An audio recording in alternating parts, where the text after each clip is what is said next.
कृष्ण, मेरा आशीर्वाद असत्य तो नहीं होगा ना? आप ऐसा क्यों पूछ रही हैं बुआ? आपका वचन सदा सत्य ही होगा। आपका वचन सत्य ही होगा माताश्री। दूसरों से क्या पूछना, मुझसे पूछिए। मैं इस संसार का सर्वश्रेष्ठ योद्धा हूं। आपका वचन मिथ्या ना हो, इसके लिए मैं साक्षात महाकाल से युद्ध कर सकता हूं माताश्री। नहीं पुत्र, तुम्हारी बातों से अहंकार की गंध आ रही है।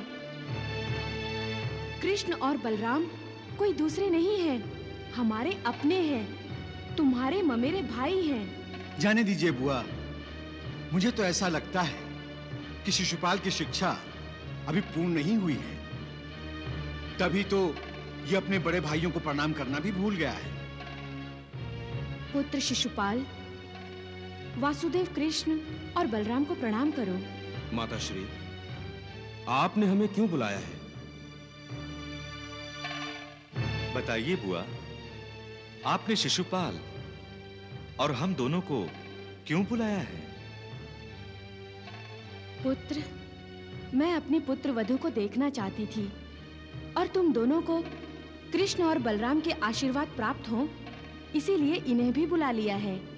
माताश्री, जिसे सम्राट जरासंध का आशीर्वाद प्राप्त हो, उसे दूसरे किसी आशीर्वाद की कोई आवश्यकता नहीं।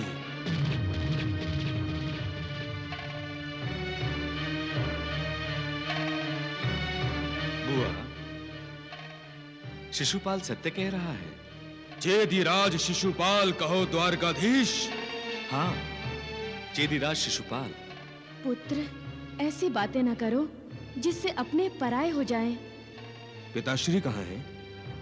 मैं उनके लिए भेंट लेकर आया हूँ।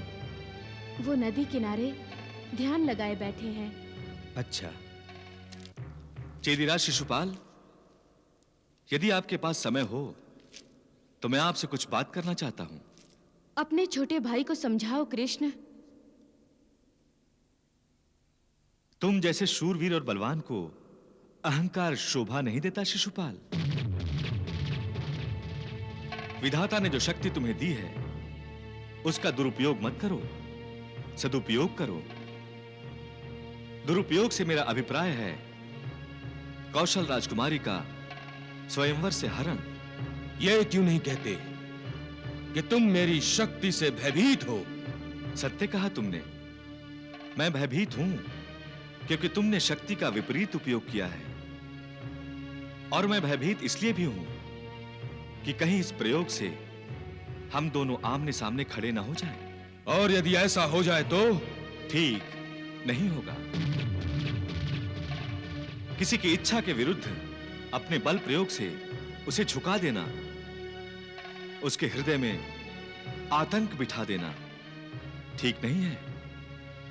इसका परिणाम ठीक नहीं होगा शिशुपाल। परिणामों की चिंता निर्बल करते हैं द्वारकाधीश। बलवानों को भी करनी चाहिए। बलवान जो चाहते हैं वो कर दिखाते हैं। कौरवेश्वर शांतनु पुत्र भीष्म ने भी वही किया है। जो अहंकार के अधीन होकर निर्बलों पर अत्याचार करता है, वो ये नहीं जानता शिशुपाल कि वो विनाश की कगार पर खड़ा है। धमका रहे हो मुझे? नहीं, सत्य बता रहा हूं शिशुपाल। सत्य तो यह है कि मैंने कौशल्या का हरण किया है, जो शास्त्र सम्मत है। शास्त्र सम्मत तब होता जब ये कौशल राजकुमारी की अनुमति से होता। इस समय प्रवचन सुनने को मन नहीं है मेरा द्वारकाधीश। एक बात और सुन लो, इसका अवसर मैं तुम्हें दूंगा। स्त्री की इच्छा का कोई महत्व नहीं है, महत्व है तो केवल पुरुष की इच्छा का।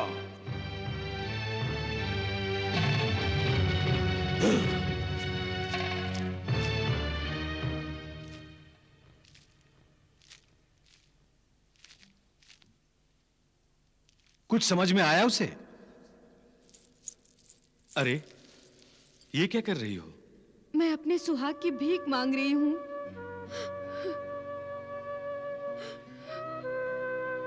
नारी जाति की विडंबना देखिए। द्वारिकाधीश, वो चाहती किसी और को है और विवाह किसी और से करना पड़ता है। आप वासुदेव हैं। मैंने सुना है कि आप ही के हाथों से चेदिराज का वध होने वाला है। उन्होंने यद्यपि मेरा हरण किया है, परंतु अब तो वो मेरे स्वामी हैं। मैं अपने सुहाग की भिक्षा मांग रही हूं। चेदी रानी, जब तक शिशुपाल धर्म के मार्ग पर है, भय का कोई कारण नहीं। बुआ ये जानती है, किंतु विधि के विधान के सामने मैं असमर्थ हूं। बुआ, अब आपको यह सब त्याग कर परमार्थ की ओर ध्यान देना चाहिए। बुआ, अब हमें चलना चाहिए। हमें आज्ञा दीजिए बुआ।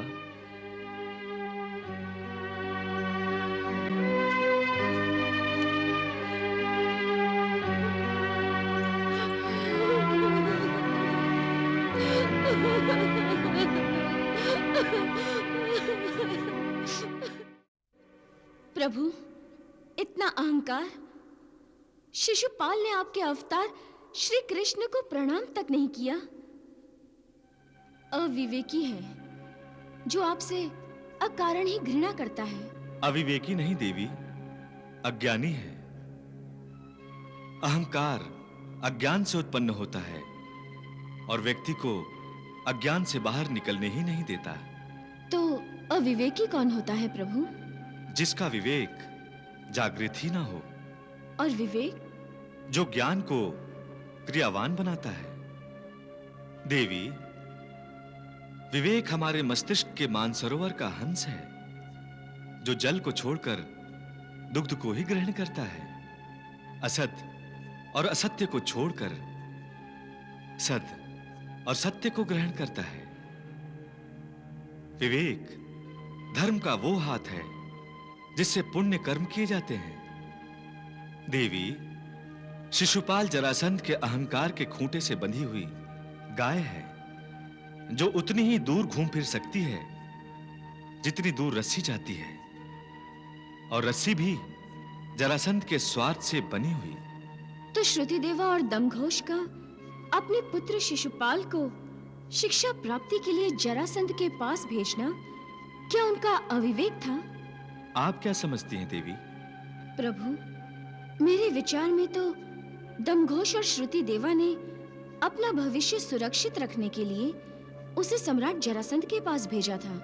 आप सत्य कह रही हैं देवी। उन्होंने ना अपने विवेक से काम लिया और ना ही अविवेक से। वो केवल उनका स्वार्थ था, और स्वार्थ की ओर आकर्षित होना अज्ञान है। यदि ऐसा न होता तो दमघोष और श्रुति देवा के संस्कारों से भरे आंगन में शिशुपाल रूपी असुर उत्पन्न न होता। देवी, किसी को सम्मान न देना, बड़ों का आशीर्वाद न ग्रहण करना, किसी को उसकी इच्छा के विरुद्ध बलपूर्वक हरण कर लेना, बिना कारण किसी का वध कर देना शिशुपाल का चरित्र बन गया है। जो अज्ञान से उत्पन्न अहंकार है, और अहंकारी के हाथ अधर्म की खड़क लग गई है। अब वो दिन दूर नहीं है देवी, जब शिशुपाल अपने 100 अपराध पूरे कर लेगा और वासुदेव श्री कृष्ण उसका अंत कर देंगे। मेरा अंत? वो भी कृष्ण करेगा? हाँ? मैं उसका अंत करूंगा, तुम देखना कौशल्या। नहीं स्वामी, द्वारिकाधीश तो अनंत है। हट! कौशल्ये, जो जन्मा है उसका अंत भी है, फिर कृष्ण अनंत कैसे हुआ? कहते हैं श्री कृष्ण का जन्म नहीं हुआ, उनका अवतार हुआ है। क्या प्रमाण है तुम्हारे पास? एक रात्रि में द्वारिका जैसी नगरी का निर्माण परमेश्वर ही कर सकता है स्वामी। द्वारिका एक रात में बनी है, यह असत्य है। सुनी सुनाई बातों पर विश्वास मत करो, स्वयं सोचो कि क्या यह संभव है। फिर भी आप उनसे शत्रुता क्यों कर रहे हैं?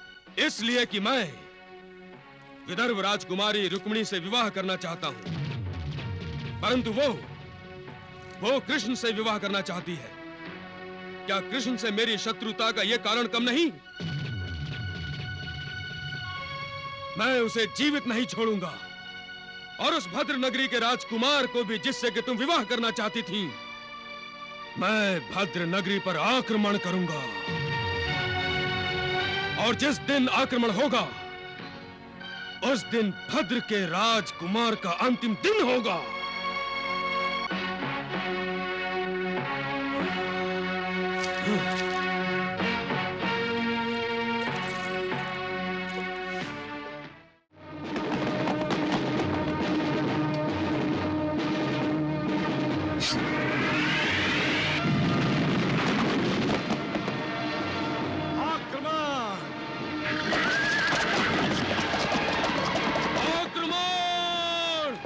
नगरी ध्वस्त कर दो।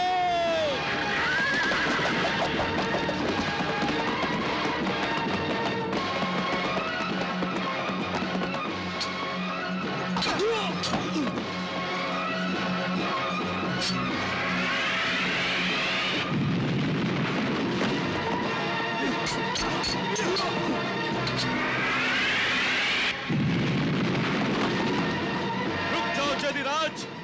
कौन? भद्र के राजकुमार। आपका स्वागत है।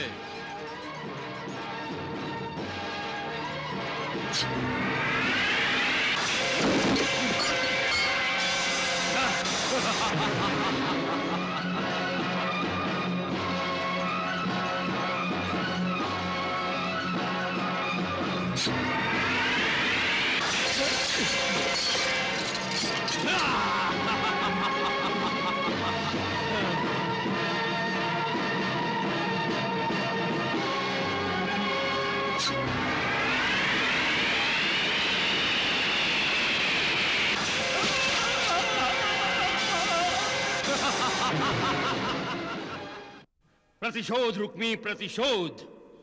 शिशुपाल ने अपने अपमान का प्रतिशोध लेने के लिए ही भद्र के राजकुमार पर आक्रमण करके उसका वध किया है। परंतु सम्राट, भद्र के राजकुमार ने तो शिशुपाल का कोई अपमान नहीं किया था। युवराज रुक्मी, कौशल्या का स्वयंवर रचाया गया था, ये जानते हो ना? हाँ सम्राट, ये भी जानता हूं। शिशुपाल ने कौशल्या का अपहरण किया, किंतु भद्र के राजकुमार की हत्या क्यों की? कौशल्या का प्रेमी था वो। हाँ युवराज, शिशुपाल को जब ये पता चला कि कौशल्या भद्र के राजकुमार से प्रेम करती थी, तो उसे क्रोध आ गया। वैसा ही क्रोध जब रुक्मिणी ने शिशुपाल से कहा था कि वो कृष्ण से प्रेम करती है। तुम्हें पता नहीं, शिशुपाल उस क्रोध में विदर्भ पर आक्रमण करना चाहता था। ये आप क्या कह रहे हैं सम्राट? परंतु मैंने उसे समझा बुझा कर रोक लिया। शिशुपाल मेरी आज्ञा से बाहर नहीं है, परंतु मेरी भी सीमा तो है ही। रुक्मी, एक स्त्री द्वारा किया गया अपमान पुरुष कभी नहीं भूलता। शिशुपाल जैसा पुरुष तो कभी भी नहीं। मेरे इतना समझाने के बाद भी तुमने शिशुपाल का अपमान होने दिया। तुम ये भी भूल गए कि शिशुपाल का अपमान मेरा अपमान है। नहीं सम्राट, मुझे ये सब पता नहीं था। तो अब ध्यान से सुनो और इसे याद रखना। रुक्मिणी कृष्ण से विवाह करेगी तो शीघ्र ही विधवा हो जाएगी, क्योंकि मैं और शिशुपाल कृष्ण को जीवित छोड़ने वाले नहीं। 17 बार आक्रमण किया मैंने कृष्ण पर, परंतु इस बार आक्रमण करके लौटूंगा तो कृष्ण का वध करके ही मगध लौटूंगा।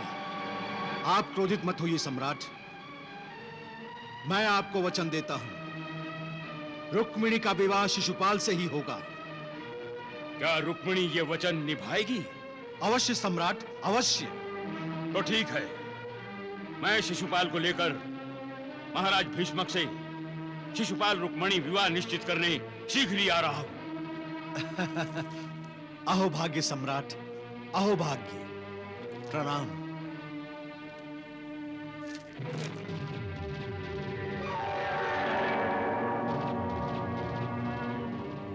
नहीं नहीं नहीं, ऐसा ना समझो कि मैं रुक्मिणी को भूल गया हूं। शिशुपाल के अंतःपुर में रुक्मिणी भी आएगी। इसके लिए मुझे विदर्भ ध्वस्त करना पड़ा तो मैं करूंगा। इतना बल है मेरी बाहों में। मैं चुप हूं तो केवल काका श्री सम्राट जरासंध के कारण। एक बात और कौशल्य, मैं उसे विवाह करके उसे चेदी देश लाऊंगा, मगर उसे रानी नहीं बनाऊंगा। तो वो इस राजभवन में रहेगी, मगर मेरी रानी बनकर नहीं, मेरी दासी बनकर। दासी।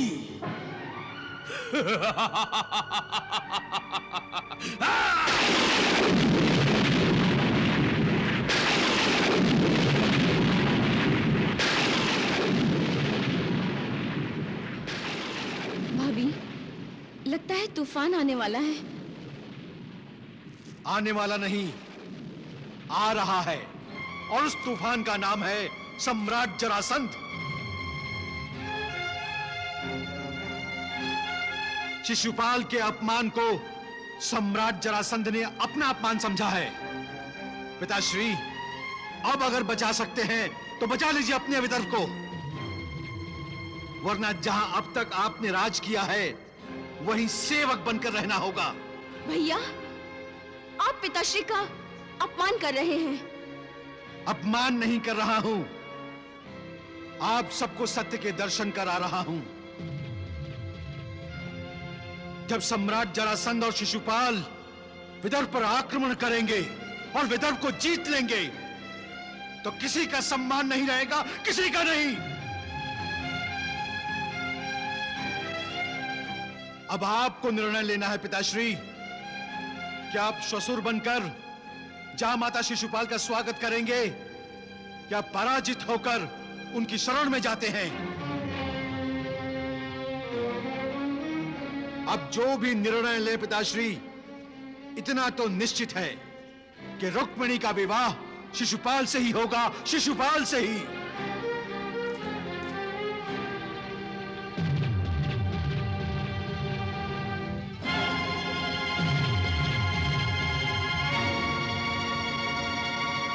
पुत्री, इस तूफान से विदर्भ को केवल तुम बचा सकती हो।